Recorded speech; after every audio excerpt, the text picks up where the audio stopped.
Aimeriez-vous savoir, à partir de la Bible, comment Jésus va nous sauver de cette planète en décomposition? Êtes-vous prêt pour la plus grande mission de sauvetage de toute l'histoire de la Terre? Laissez-moi vous dévoiler un secret. Le Seigneur ne fait rien en cachette. Il est transparent avec tous ses projets pour vous. Étudions cela ensemble. Je m'appelle Camille Othman et je vais partager cette grande nouvelle ici dans Découvrir les prophéties bibliques. L'apparition d'une pandémie mondiale. Dernière nouvelle sur le coronavirus. Polariser la politique mondiale. Mauvaise gestion et corruption. De plus en plus de catastrophes naturelles. Les incendies en Australie sont un avertissement de ce qui pourrait se passer dans le monde. Qu'est-ce que tout cela signifie? Que nous réserve l'avenir? Rejoignez la présentatrice internationale Camille Othman en quête de réponses à la découverte des prophéties bibliques. Au cours de ses voyages à travers le monde, elle a été en contact avec les difficultés de la vie réelle. Et pourtant, malgré tout, elle a toujours trouvé des miracles d'espoir. Suivez Camille Othman dans Découvrir les prophéties bibliques, où elle explique la manière dont les prophéties bibliques sont en train de se réaliser et de plus en plus vite.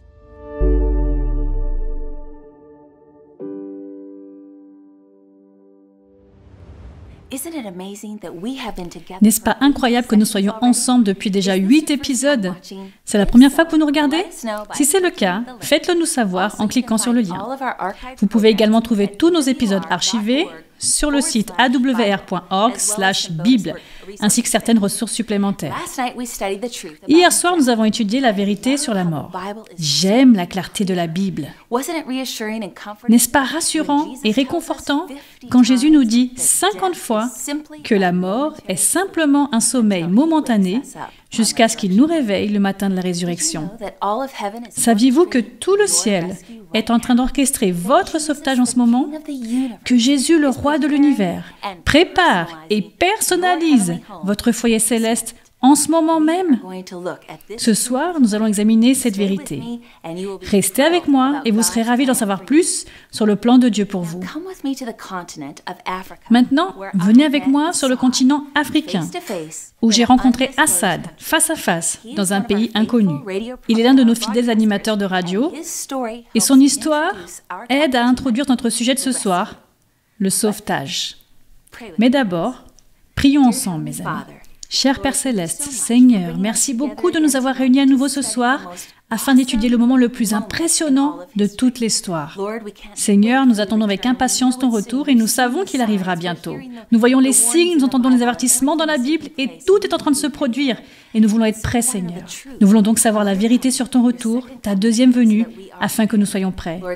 Seigneur, merci pour ce sauvetage que nous attendons tous, nous t'aimons et t'adorons. Au nom précieux et puissant de Jésus. Amen. En fin d'après-midi, Assad a fermé la porte de son bureau à la station de la radio adventiste mondiale. Il partait pour plusieurs jours. Assad est monté dans le bus et rien ne semblait inhabituel. C'était comme n'importe quel autre jour. Seulement, ce jour-là, il voyageait plus loin, cette fois-ci vers son pays d'origine pour une courte visite. Malgré les persécutions religieuses dans son pays d'origine, Assad désirait que son peuple connaisse Jésus et cela l'a stimulé. Tout d'un coup, les pensées d'Assad ont été interrompues. 3 hommes masqués ont arrêté le bus et ont dégainé leurs armes. Assad s'est tassé lorsqu'ils l'attrapèrent et à son horreur, ils crièrent « C'est l'homme que nous recherchons !» Ils lui ont dit qu'ils connaissaient son travail à la radio et voulaient ses contacts. Insatisfaits des réponses qu'il leur donnait, ils l'ont jeté dans un grand conteneur de transport vide. À l'abri de l'air et du soleil, il s'est assis dans l'obscurité. On lui avait pris ses chaussettes, ses chaussures et sa veste, le laissant souffrir dans des conditions extrêmes. Comme le soleil se couchait, le récipient métallique devenait de plus en plus chaud, tandis que pendant la nuit, un froid intense s'installait. Sans nourriture ni eau, Assad est très vite tombé malade. Alors qu'il était assis dans l'obscurité, dans un conteneur isolé, son esprit est retourné à son enfance. Les scènes d'un raid nocturne dans son village sont apparues devant lui. Ces hommes portaient également des masques. Il avait quand même réussi à s'échapper en courant de toutes ses forces. Seul dans l'obscurité, il s'est interrogé pour la première fois sur son avenir. L'esprit d'Assad s'attardait sur ses souvenirs. Placé dans un orphelinat, des gens l'avaient initié à la radio adventiste mondiale. Ils se rassemblaient pour l'écouter, tout en sachant que si on les découvrait, il serait puni. Le christianisme n'était pas autorisé, mais cela ne faisait que les rendre encore plus désireux de la vérité. Puis il y eut un jour où le directeur de l'orphelinat le convoqua dans son bureau. Assad était assez âgé et il devait quitter l'orphelinat. Son cœur se déchira au moment de quitter l'orphelinat de manière définitive. Une fois de plus, il se demanda ce qui allait se passer dans l'avenir. Il était maintenant assis tout seul dans ce conteneur d'expédition en métal, en se posant la même question qu'il avait en tant qu'enfant solitaire, orphelin déprimé. Assad a fermé les yeux et a pensé à son travail avec AWR. Depuis qu'il avait fui son pays d'origine, Assad avait réalisé des programmes de la radio adventiste dans sa langue maternelle, pour son peuple. Le christianisme y était interdit, mais la radio pouvait transmettre le message que les missionnaires n'avaient pas le droit. Assad se demandait ce qui allait maintenant arriver à son programme radio. Qui poursuivrait le travail s'il ne revenait pas? Les jours et les semaines passèrent. Assad a été soudainement libéré du conteneur, mais il continua à survivre dans des conditions inhumaines. Affamé, battu et même électrocuté, il a enduré plus qu'aucun être humain ne le pouvait. Et un jour, sans préavis, on lui délia les mains, lui disant qu'il pouvait rentrer chez lui. Il avait du mal à y croire. Il était libre et louait le Seigneur alors qu'il montait à nouveau dans un bus. Cette fois-ci, il se dirigeait chez lui, vers sa famille et vers son travail à la station de radio. Malgré l'expérience pénible qu'Assad a vécue, il continue à faire confiance au Seigneur pour le garder en sécurité et sait que tant que Dieu voudra qu'il réalise ses programmes, rien ne pourra l'arrêter. Dieu s'occupe du sauvetage, mes amis. Non seulement il a des projets incroyables pour nous sauver de cette planète, mais des projets aussi qui ont été mis en place il y a des milliers d'années pour sauver quotidiennement des êtres humains à travers des moments miraculeux pendant que nous parcourons nos chemins personnels dans cette vie, tout comme nous le montre l'expérience d'Assad. Notre Seigneur nous délivrera des griffes de la mort. Le plan de la fin du monde de Dieu est révélé dans sa parole et c'est ce qui nous donne confiance pour prendre position pour les Écritures. Si c'est dans la Bible, je le crois. Si c'est en désaccord avec la Bible, alors ce n'est pas pour moi. Saviez-vous qu'un verset sur 11 du Nouveau Testament parle du retour de Jésus? Cet événement est mentionné 2500 fois dans toutes les Écritures. Toutes les prophéties de la Genèse à l'Apocalypse se construisent jusqu'à l'apogée de l'histoire de la terre qui constitue le retour de Jésus, notre sauvetage personnel. Lorsque vous examinez le livre de l'Apocalypse, vous voyez qu'il y a un thème central. Et c'est Jésus. Ce n'est pas le dragon, ce n'est pas la bête à 7 têtes. Non. Apocalypse 14, verset 14 dit « Je regardais et vis une nuée blanche, et sur la nuée était assis quelqu'un qui ressemblait à un fils d'homme. Il avait sur la tête une couronne d'or et à la main une faucille tranchante. » Quand le livre de l'Apocalypse décrit le retour de Jésus, il le dépeint avec une couronne sur la tête parce qu'il vient en tant que roi des rois et Seigneur des seigneurs. Vous verrez que la Bible ne décrit pas le retour de Jésus tandis qu'il se faufile dans le monde, en silence ou en secret. Est-ce que les chrétiens pourraient attendre de Jésus un retour différent par rapport à ce que la Bible décrit si clairement? Les habitants de Jérusalem ont été surpris, confus et non préparés face à la façon dont Jésus est venu sur terre la première fois, d'une manière douce, calme et sans prétention, avec seulement quelques personnes pour l'accueillir en tant qu'enfant né dans une famille pauvre. Malheureusement, les gens étaient en train d'appliquer les prophéties concernant la seconde venue du Messie à sa première venue. Ils s'attendaient au contraire. Ils s'attendaient à ce qu'un conquérant renverse Rome, vu qu'ils étaient oppressés sous son règne. Les Juifs pensaient donc qu'un roi allait venir pour les rétablir comme royaume, renversant la hiérarchie de Rome. L'histoire a une curieuse façon de se répéter, mes amis. De nombreux chrétiens attendent aujourd'hui le retour de Jésus d'une manière différente par rapport à ce que la Bible décrit si clairement. Jésus nous a donné des signes précis, des détails réels de sa deuxième venue, afin que nous puissions distinguer lui de tout imposteur. Il vient avec une couronne d'or sur la tête. La Bible décrit toujours le retour du Christ dans la puissance et la gloire. Lorsqu'on examine le livre de l'Apocalypse, il le dépeint toujours comme venant dans la majesté céleste. Lisons Apocalypse 19, verset 11. « Ensuite, je vis le ciel ouvert, et voici qu'un cheval blanc apparut. Celui qui le montait s'appelle Fidèle et Véritable. Il juge et combat avec justice. » Verset 14. « Les armées célestes le suivaient, montés sur des chevaux blancs et imbibés d'un fin lin blanc et pur. » Pourquoi la Bible représente-t-elle Jésus qui vient symboliquement sur un cheval blanc? Le cheval blanc est symbole de pureté, de victoire et de triomphe. Quand Jésus est décrit avec une couronne d'or sur sa tête, sur un cheval blanc, il est présenté comme un général victorieux qui vient pour vaincre toutes les forces du mal. Jésus revient victorieux, triomphant et glorieux. Apocalypse 11, verset 15, « Le royaume du monde est remis à notre Seigneur et à son Messie, et il régnera au siècle des siècles. » Quand Jésus viendra, la grande controverse finira. Le péché et les pécheurs n'existeront plus. Le retour de Jésus n'est pas un événement mystérieux. Il vient pour régner sur l'univers entier. Il vient pour être adoré et loué par les rachetés pour toujours et à jamais. Il y a deux questions très importantes que beaucoup se posent concernant son retour. Premièrement, comment Jésus reviendra-t-il la seconde fois? Deuxièmement, comment pourrais-je savoir que je suis prêt pour son retour? La Bible donne des réponses très claires à ces deux questions. Le plan de la fin du monde de Dieu est révélé dans sa parole. Jésus décrit clairement l'une des tromperies qui aura lieu avant son retour. Luc 17, verset 23. On vous dira, « Il est ici, il est là.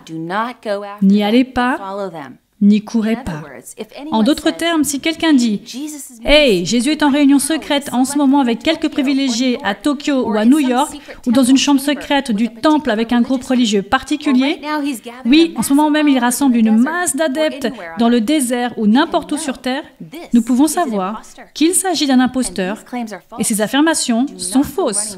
N'y courez pas. » Luc 17, 24. En effet, tout comme l'éclair resplendit et brille d'une extrémité du ciel à l'autre, ainsi sera le Fils de l'homme dans son jour. Le Christ n'apparaîtra pas soudainement dans un talk show à Hollywood ou en faisant des miracles dans les rues de Paris. Notre Jésus ne se promènera pas dans les rues principales de ce monde. Notre Jésus ne lèvera pas les mains en se vantant « Je suis le Messie ». Il viendra comme un éclair qui brille et resplendit dans le ciel. Le Christ descendra d'en haut. Il ne s'élèvera pas d'en bas. Vous vous rappelez de l'histoire que je vous ai racontée hier soir, quand Nick m'a dit que la déesse allait bientôt s'élever d'en bas? Si vous avez raté cette histoire, veuillez consulter dans les archives l'épisode « Le tombeau ». Ne ratez pas ça. Un écart si important. C'est pourquoi Jésus nous donne des détails sur son retour sur des nuées de gloire, afin que nous ne cherchions pas une déesse qui remonte de la terre. Est-il vraiment nécessaire de comprendre tout cela? Si j'aime Jésus simplement, ce n'est pas suffisant? Satan tente de tromper les gens et beaucoup sont pris au piège. On l'appelle le grand imposteur. Il contrefait la vérité pour égarer des millions de personnes. Permettez-moi de partager avec vous quelques faits précis sur le retour de notre Seigneur Jésus. Le retour du Christ sera un événement littéral. Acte 1, verset 11, « Ce Jésus qui a été enlevé au ciel du milieu de vous reviendra de la même manière que vous l'avez vu aller au ciel. » Jésus s'élève, la force de la gravité n'arrive pas à le retenir. Alors que les disciples regardent Jésus avec émerveillement, il s'élève de plus en plus haut. Ils l'ont vu partir, ils le verront revenir. Un vrai Christ est monté et un vrai Christ va descendre. Ce Jésus qui a guéri les malades, nourri 5000 personnes et ressuscité les morts, s'est élevé et reviendra encore. J'aime la façon dont la Bible affirme que le retour de Jésus sera un événement visible, car j'ai hâte de le voir. Apocalypse 1, 7 dit « Le voici qui vient avec les nuées. Tout œil le verra. » Est-ce que vous aimez ce détail? Tout œil.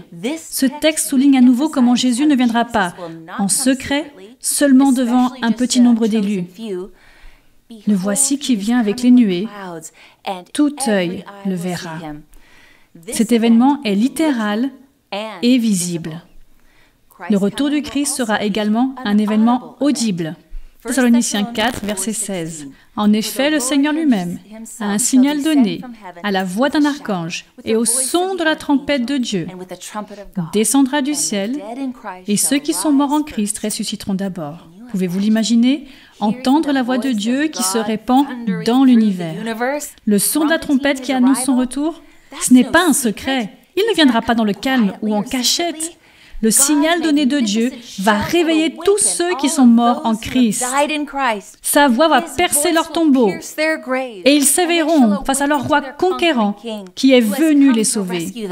Ils entendront la voix de l'archange avec la trompette qui symbolise la victoire sur la mort, et les morts en Christ ressusciteront en premier.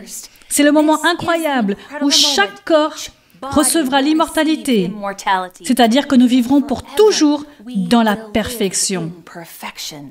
1 Thessaloniciens 4, 17 promet, « Ensuite, nous qui serons encore en vie, nous serons tous ensemble élevés avec eux sur des nuées, à la rencontre du Seigneur dans les airs. » Donc ce ne sont pas seulement les morts justes qui s'élèveront de leur tombeau, mais aussi les justes qui seront encore vivants à son retour, rencontreront Jésus dans les airs, entourés de milliers et de milliers d'anges scintillants. Vous ne pouvez pas rater ça, mes amis.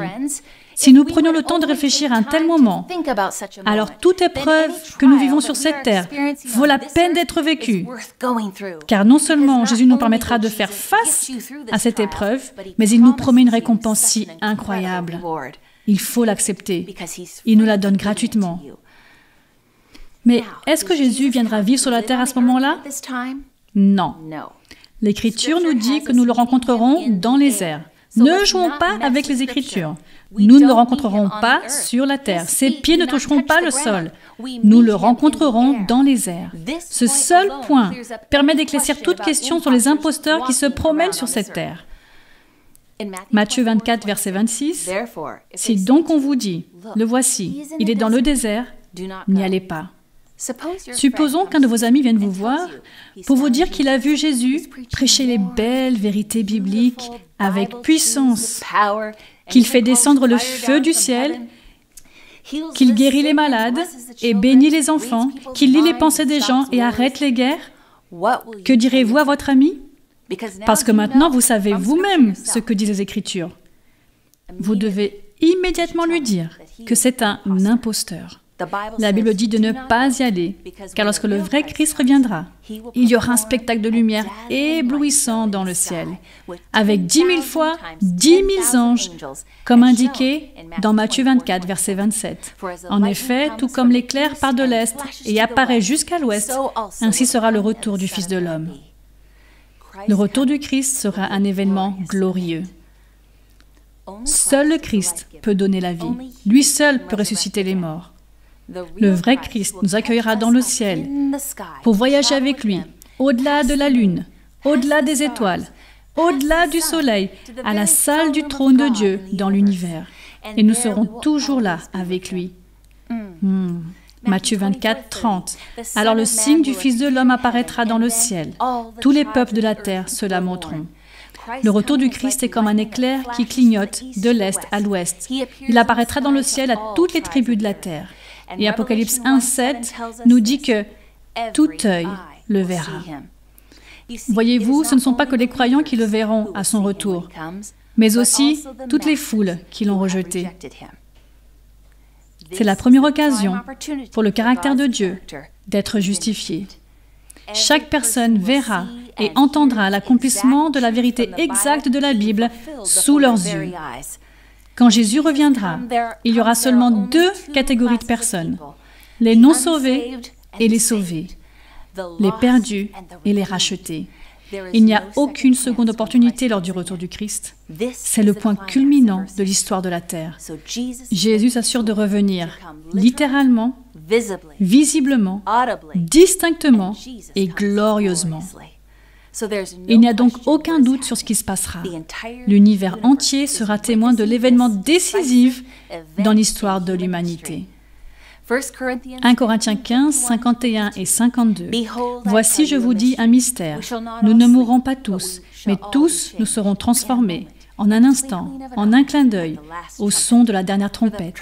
La trompette sonnera, alors les morts ressusciteront incorruptibles, ce qui signifie indestructibles, et nous serons transformés. Pouvez-vous l'imaginer? Voir la terre illuminée par la gloire de Dieu. Le sol grondera, les bâtiments trembleront, et les éclairs et le tonnerre éclateront. 10 000 fois, 10 000 anges s'empresseront alors au tombeau, et les croyants vertueux se lèveront de la terre. Cela nous dit encore une fois que les morts sont dans leur tombeau, pas encore au ciel. Nos corps n'ont plus la malédiction du péché. Il n'y aura plus de sourds, il n'y aura plus d'aveugles, plus de membres handicapés et plus de corps malades. En tant que croyants, nous regarderons vers le haut pour rencontrer les yeux de Christ. Pouvez-vous imaginer ce moment précis quand vos yeux rencontreront les siens pour la toute première fois? J'espère que j'arriverai à le voir à travers mes larmes. C'est l'événement le plus magnifique du ciel. Instantanément, nos corps mortels qui sont soumis à la maladie et à la mort recevront l'immortalité. Nous serons instantanément transformés. Une nouvelle vie palpitera dans chacune de nos cellules. Nous rayonnerons de santé et de joie. Alors que le Christ montera dans la gloire, nous chanterons ses louanges, car notre corps sera transformé, quittant les maladies et atteignant un état irréprochable. Apocalypse 15, verset 3. Tes œuvres sont grandes et extraordinaires, Seigneur Dieu Tout-Puissant. Tes voies sont justes et véritables, Roi des nations. Enfin, le Roi des rois recevra les éloges qu'il a toujours mérités, tandis que tout croyant le reconnaîtra comme sauveur. Quelle belle scène! La réunion des familles, embrasser nos proches. C'est la plus grande scène de tous les temps. Ésaïe 25, verset 9 dit « Voici notre Dieu, celui en qui nous avons espéré et qui nous sauve. C'est l'Éternel, c'est en lui que nous avons espéré. Soyons dans l'allégresse et réjouissons-nous de son salut. » Voyez-vous, nous n'avons pas accepté le faux Christ, le faux Messie, qui a prétendu être Jésus. Nous devons nous rappeler que le grand conflit a deux parties impliquées dans la bataille et l'autre partie est également présente lors de cet événement. Pouvez-vous imaginer Satan qui voit chacun de ses mensonges, chaque contrefaçon, chaque tromperie qui s'effondre devant lui? Il verra les enfants de Dieu s'élever jusqu'à Jésus. Ces mêmes personnes qui l'a persécuté seront maintenant et pour toujours connues comme vainqueurs dans tout l'univers. Peut-être même que les anges maléfiques trembleront en voyant ceux qu'ils ont tenté de devenir immortels. Ils se rendront compte d'avoir perdu la guerre. C'est fini, c'en est fait. 2 Corinthiens 6, verset 2, « Voici maintenant le moment favorable, voici maintenant le jour du salut. Notre destin éternel est réglé par les choix que nous faisons aujourd'hui, mes amis. Je crois que nous vivons à la limite de l'éternité. Nous vivons dans les jours qui précèdent le retour du Christ. Ne voulez-vous pas en faire une priorité aujourd'hui afin d'être prêt pour ce couronnement? Examinons 7 faits bibliques qui se produiront à son retour. Tout d'abord, il y aura des bouleversements sismiques considérables. Les montagnes et les îles vont disparaître et un grand tremblement de terre va secouer cette planète, comme le montre Apocalypse 6, verset 14. Le ciel se retira comme un livre qu'on enroule, et toutes les montagnes et les îles furent écartées de leur place. Deuxièmement, les morts justes seront ressuscités. Paul nous le dit dans 1 Thessaloniciens 4, verset 16. Ceux qui sont morts en Christ ressusciteront d'abord. Tous ceux qui dorment dans leur tombe entendront la voix de trompette du Christ et ressusciteront, ayant la vie éternelle. Ensuite, la vie vertueuse sera changée. L'immortalité sera alors donnée. Et puis les méchants vivants seront détruits. Apocalypse 6, verset 15. Les rois de la terre, les grands, les chefs militaires, les riches, les puissants, tous les esclaves et les hommes libres se cachèrent dans les cavernes et dans les roches des montagnes. Nous pouvons voir qu'ils ne changeront pas d'avis lorsqu'ils verront le Dieu de l'univers descendre du ciel. En fait, ils continueront à le rejeter et à désirer se cacher de lui. De cette action même, nous pouvons voir que le jugement de Dieu pour chaque cœur est correct. Les méchants continuent à vouloir le fuir. Leurs actions dans ce verset montrent également que lorsque Jésus viendra, il n'y aura pas de seconde chance, pas de deuxième possibilité. Quand Jésus reviendra, les méchants qui seront encore vivants seront détruits. Nous en verrons les détails demain soir. Ne ratez pas notre prochain rendez-vous. Ensuite, les justes accueilleront le Christ. La Bible dit que lorsque le Christ reviendra, nous serons élevés afin de pouvoir le rencontrer dans les airs. Les Écritures décrivent sans cesse la façon dont les rachetés chantent les louanges de leur Jésus tant attendu alors qu'ils embrassent leur sauvetage. Et enfin, les justes iront au ciel. Alléluia. Examinons maintenant une fausse idée très répandue. La Bible mentionne que le Christ reviendra comme un voleur. Lisons quelques textes à ce propos. 2 Pierre 3, verset 10. Le jour du Seigneur viendra comme un voleur dans la nuit. Ce jour-là, le ciel disparaîtra avec fracas. Matthieu 24, verset 43. Vous le savez bien, si le maître de la maison savait à quelle heure de la nuit le voleur doit venir, il resterait éveillé et ne laisserait pas percer les murs de sa maison. Ces textes parlent-ils de comment Jésus reviendra ou de quand il reviendra? Quand la Bible parle d'un voleur, elle parle du moment inattendu de son retour. Et encore, est-ce qu'un voleur se met les mains autour de sa bouche pour crier un avertissement du genre « Me voilà, prépare-toi, je vais te voler tout ce que tu as » ? Non. Il vient, quand on s'y attend le moins, rapidement. Entre 1995 et 2001, Stephen Breitweiser, un serveur français et connaisseur en art, a volé plus de 200 objets provenant de musées, de galeries et des châteaux de toute l'Europe. Certaines autorités ont estimé que la valeur totale de ces vols s'élève à 1,4 milliard de dollars. Breitweiser a affirmé que sa motivation était purement artistique. Il n'a vendu aucun des objets qu'il a volés, bien que beaucoup aient été détruits par sa mère lorsqu'elle a appris son arrestation. Breitweiser a manifestement chronométré ses vols pour qu'ils soient inattendus. Les musées, galeries et châteaux n'étaient pas prêts face à lui. Quand Jésus viendra comme un voleur dans la nuit, le monde ne l'attendra pas non plus. Matthieu 24, 36. Quant au jour et à l'heure, personne ne les connaît, pas même les anges du ciel, ni même le Fils. Mon Père seul les connaît. La Bible n'enseigne pas qu'il vient secrètement comme un voleur. Pas du tout. Remarquez Matthieu 24, verset 44. C'est pourquoi vous aussi, tenez-vous prêts, car le Fils de l'homme viendra à l'heure où vous n'y penserez pas. En d'autres termes, vous voulez être prêt à tout moment, parce que vous ne savez pas quand Jésus reviendra. Son retour est une surprise pour les non préparés. Mais ceux qui ont étudié la Bible, comme vous, seront prêts. Maintenant, qu'en est-il de l'expression « l'un sera pris et l'autre laissé » qui se trouve dans Luc 17, verset 36 ? Il y est dit « deux hommes seront dans un champ, l'un sera pris et l'autre laissé ». Ce texte dit-il que celui qui reste est laissé en vie? Non. C'est ce que dit l'opinion publique, tout comme les livres et les films de fiction du domaine laissés derrière. Mais ce n'est pas ce que disent les Écritures. Luc 17, 26, ce qui est arrivé à l'époque de Noé arrivera de même au jour du Fils de l'homme. Lors de son retour, il y aura deux catégories de personnes, tout comme à l'époque de Noé. Une catégorie a été sauvée, vivant dans l'arche, l'autre a été emportée et est morte. Jésus poursuit au verset 28, « Ce sera comme à l'époque de Lot. » Que s'est-il passé à l'époque de Lot? Une partie des personnes est sortie de la ville et a été sauvée. L'autre a été brûlée.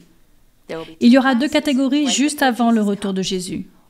Une sera sauvée et s'élèvera à la rencontre du Christ, et l'autre sera perdue. Ce sont les morts. Excusez-moi, ils sont morts et détruits lors du retour du Christ. Le livre d'Apocalypse est clair sur cette division du monde lors du retour du Christ. Ceux qui aiment le Christ et ceux qui craignent son arrivée. Apocalypse 6, 16 et 17 décrit ceux qui l'ont rejeté. Et il disait aux montagnes et aux rochers, « Tombez sur nous et cachez-nous loin de celui qui est assis sur le trône et loin de la colère de l'agneau. En effet, le grand jour de sa colère est venu, et qui peut résister ?» Comme c'est tragique. Il vient les sauver, mais ils s'enfuient et se cachent. Leurs cœurs sont saisis de peur. Ils n'ont pas couronné le roi de gloire dans leur cœur aujourd'hui, donc ils ne veulent pas le couronner comme roi de gloire dans l'univers. Ils s'échappent, ils sont effrayés, ils pleurent, demandant aux montagnes et aux rochers de leur tomber dessus. Ainsi, lorsque la Bible décrit le retour du Christ, l'une des plus grandes déceptions est que certains seront laissés sur terre et auront une seconde opportunité pendant la tribulation. Non. Le diable a annoncé ce mensonge pour tromper les gens afin de retarder leur salut.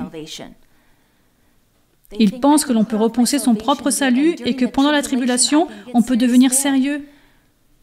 Non, ne retardez pas votre décision. Mes amis, selon le livre de l'Apocalypse et selon l'enseignement de Jésus, il n'y a pas de seconde possibilité. Il est temps de prendre votre salut au sérieux. Tout comme à l'époque de Noé, lorsque l'ange a scellé la porte de l'arche et que la pluie a commencé à tomber, à partir de ce moment, personne ne pouvait entrer dans l'arche en sécurité, même s'il criait fort ou même s'il frappait avec force à la porte. C'était fini. Il n'y a pas eu de seconde possibilité d'être sauvé. Tout comme lorsqu'on verra Jésus revenir dans les nuées. Il apportera sa récompense avec lui. Tout a été décidé. Vous ne pouvez pas lever les yeux et dire « Ah, maintenant je vois, ah, maintenant je crois en lui ». Parce qu'à ce moment-là, il sera trop tard. Ne laissez pas passer un jour de plus sans prendre cette décision, la plus importante de votre vie. Choisissez Jésus. Et quand vous le ferez, oh, la douce récompense que vous ne pouvez même pas imaginer. Mais voyons à quoi ressemblera la récompense douce du ciel.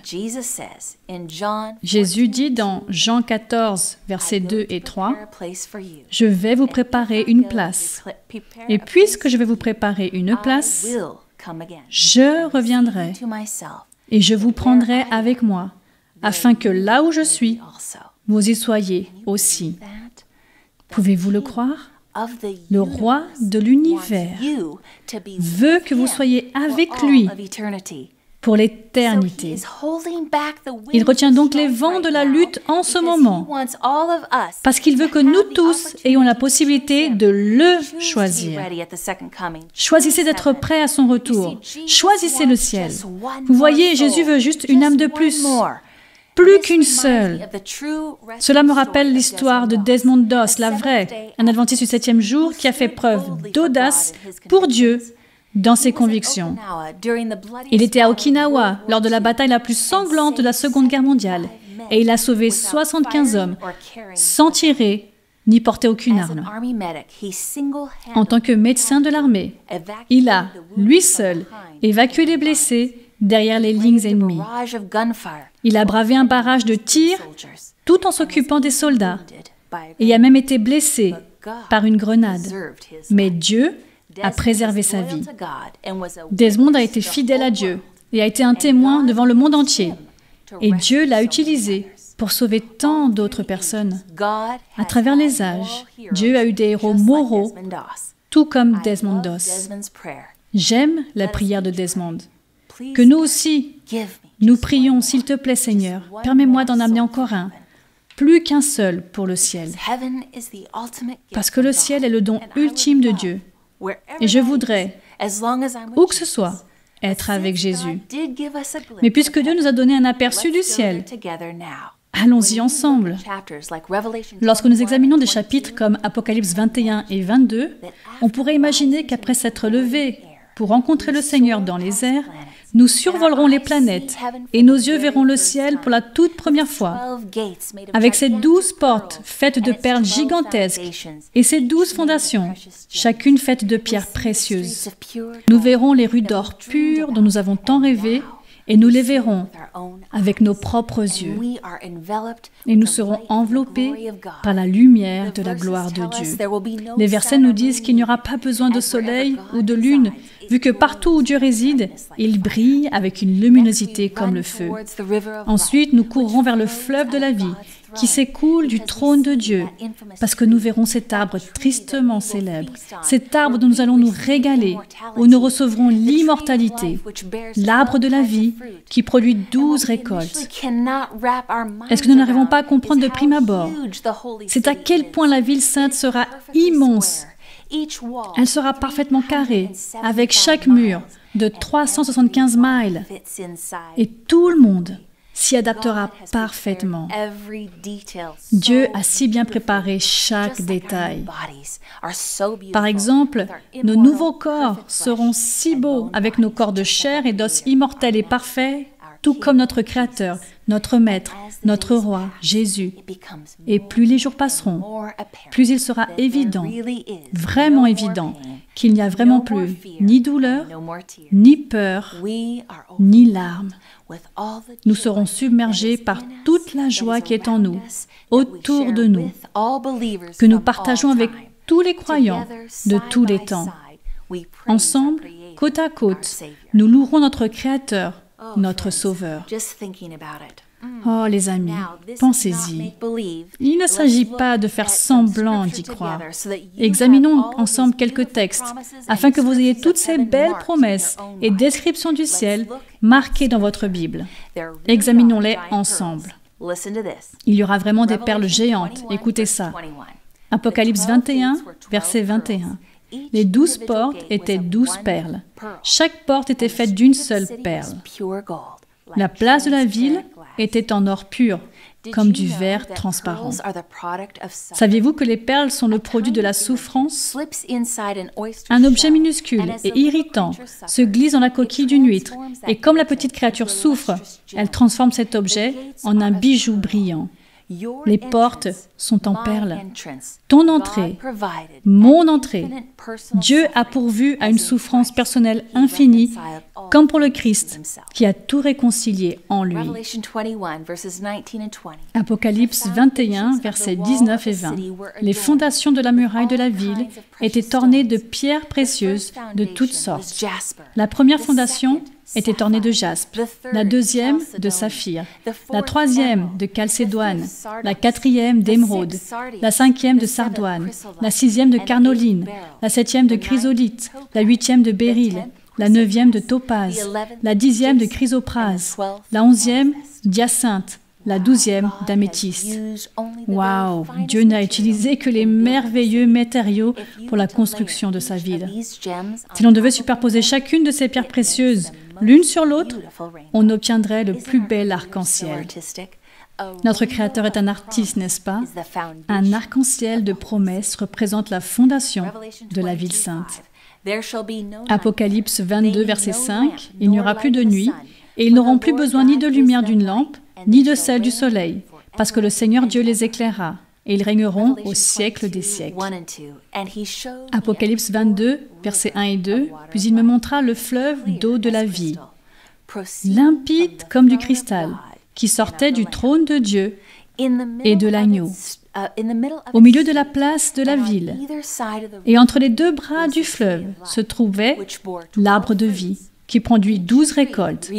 Il donne son fruit chaque mois, et ses feuilles servent à la guérison des nations. » Tout d'abord, remarquons comment les racines de l'arbre de vie se trouvent d'une part et de l'autre du fleuve.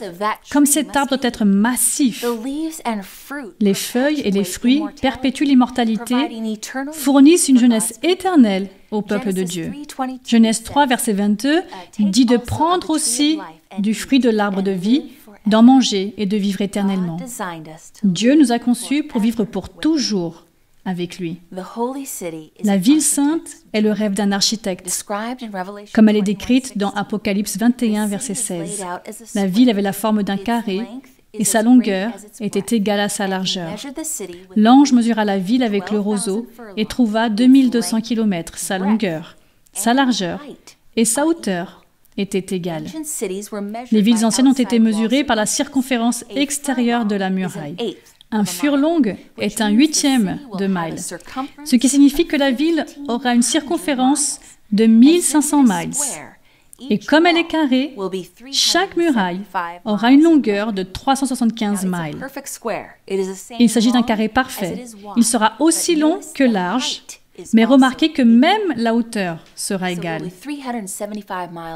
Il aura donc 375 miles de hauteur et contiendra 140 625 miles carrés, ce qui est plus grand en relation aux États-Unis. Si vous y réfléchissez bien, ce serait plus grand que la Virginie, Washington, la Pennsylvanie, le Maryland, le New Jersey, Rhode Island et le Vermont ensemble. On estime qu'au moins 39 milliards de personnes pourraient habiter dans cette ville. Nous avons actuellement 7,8 milliards de personnes qui vivent sur cette terre. C'est donc presque 5 fois plus de personnes qui peuvent facilement s'intégrer dans cette ville. Ah, j'ai hâte de tout ça. Maintenant, dans 1 Corinthiens 15, 53, il faut en effet que ce corruptible revête l'incorruptibilité et que ce corps mortel revête l'immortalité. Apocalypse 21, 4, il essuiera toute larme de leurs yeux. La mort ne sera plus. Il n'y aura plus ni deuil, ni cri, ni douleur, car ce qui existait avant a disparu. Ésaïe 40, 31. Mais ceux qui comptent sur l'Éternel renouvellent leur force. Ils prennent leur envol comme les aigles. Ils courent sans s'épuiser. Ils marchent sans se fatiguer. Chaque capacité sera pleinement développée. Chaque aptitude sera augmentée. L'acquisition de connaissances ne lassera jamais l'esprit, ni n'épuisera nos énergies.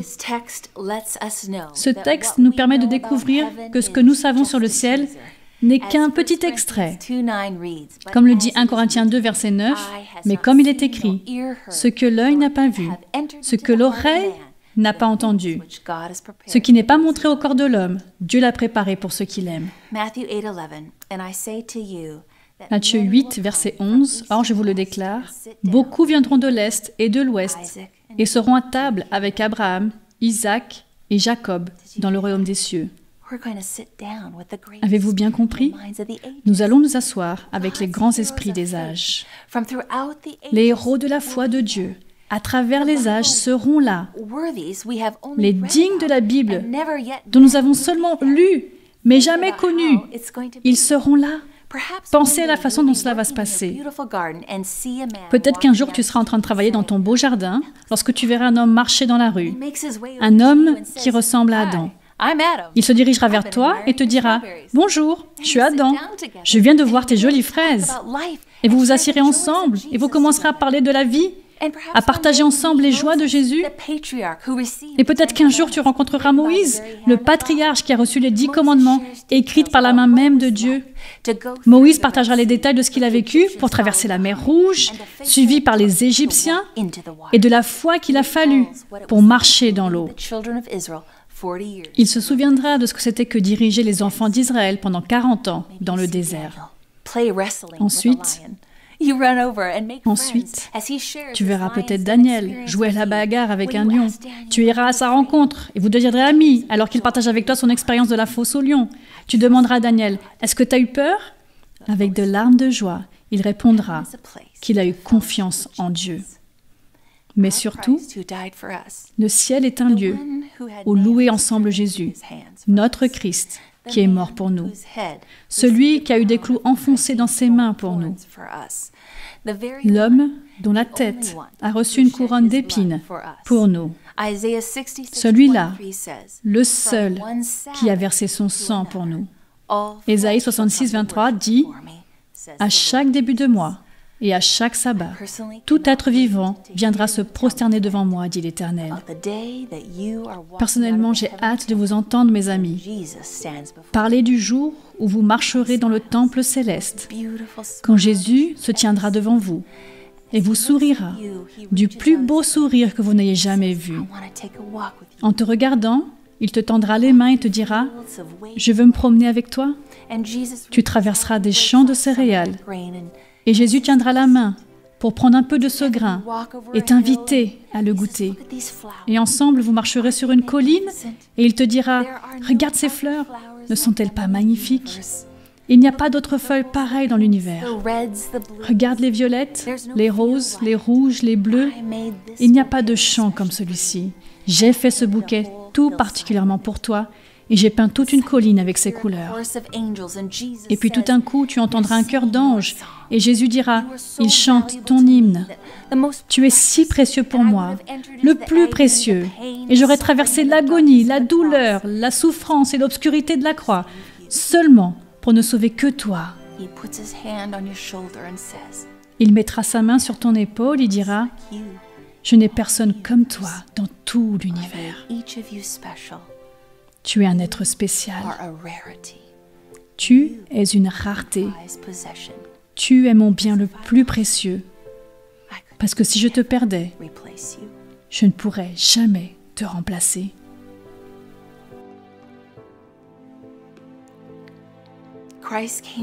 Le Christ est venu sur la terre et a déversé tout le ciel pour toi.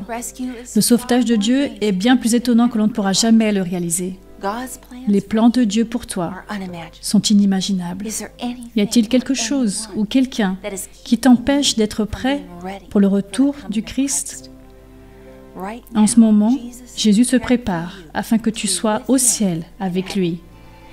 Il veut passer l'éternité avec toi. Est-ce que tu désires être avec lui pour toujours? Est-ce que tu veux lui donner ta vie et suivre les merveilleux projets qu'il a pour ta vie? Mes amis, prions ensemble. Père Céleste, je te demande une chose ce soir. La seule chose que je désire, c'est de vivre dans ta demeure céleste pour toute l'éternité et de m'émerveiller de ta bonté. Seigneur, tu connais le cœur de ceux qui écoutent en ce moment et aussi le désir d'être avec toi au ciel. Aide-nous à prendre des décisions tous les jours, des décisions qui puissent nous mener à toi. Au nom précieux et puissant de Jésus. Amen. Mes amis, je vous invite à interagir avec nous via le chat. Cliquez sur le lien ci-dessous pour poser une question à nos experts en ligne. Êtes-vous réconforté de savoir qu'il reviendra bientôt pour vous sauver en tant que ses enfants, afin de vous ramener chez vous? Si vous souhaitez prendre la décision d'être l'un de ses enfants ou de renouveler votre engagement vers lui, il suffit de cliquer sur le lien ci-dessous et de nous le faire savoir. Que Dieu bénisse chacun d'entre vous. J'ai hâte de partager le thème de demain soir intitulé « Le désespoir ». Rejoignez-nous sur « Découvrir les prophéties bibliques ». Choisissez la voie de Dieu. Bonne nuit, mes amis.